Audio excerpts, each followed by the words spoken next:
what are other misconceptions about Social Security?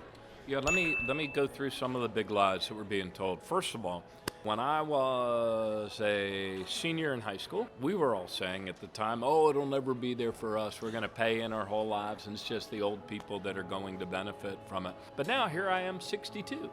And I could apply, and it's still there for me. Social Security is not a Ponzi scheme, as claimed by Elon Musk. Of course, he says it frequently. He also says that government itself is a Ponzi scheme, which makes you wonder if he even knows the definition of Ponzi scheme. A Ponzi scheme is sort of a pyramid scheme. New investors are brought in, they're promised great returns, and the only people that make any returns are people at the very top, and then it collapses. And none of them have ever lasted much longer than several months, let alone for 90 years. So Social Security has lasted 90 years because it is a pay-as-you-go system. The dollars that get paid out to people that are retirees or people with disabilities or widows, those dollars that are paid out are the same dollars that are paid in every year by people working in the economy.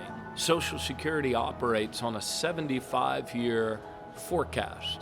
I don't know about you. Do you operate on a 75-year forecast? No. I don't operate on a 75-year forecast. There aren't many businesses that operate on a 75-year forecast. Things change. Dynamics in the economy change, demographic bubbles. My parents were World War II people, and like other World War II people, when they came home from the war and they got married, they had lots of kids. So we've known this demographic bubble was coming. Congress has to make adjustments to that 75-year forecast. And when they last did it, back in 1983, they saw that this big baby boomer bubble was coming, where we would have more people drawing benefits than we have benefits being paid in by people working in the economy for a time. And so they built up that big surplus in order to cover the retirement lifespans of those baby boomers. So oftentimes when you hear people say, or you see scary headlines, Social Security is going bankrupt by 2035, they're not really talking about Social Security going bankrupt.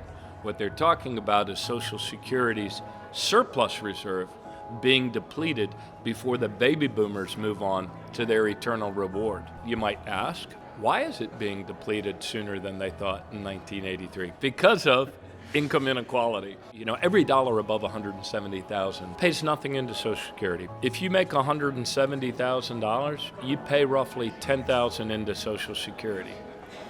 If you make $170 million, you pay $10,000 into Social Security.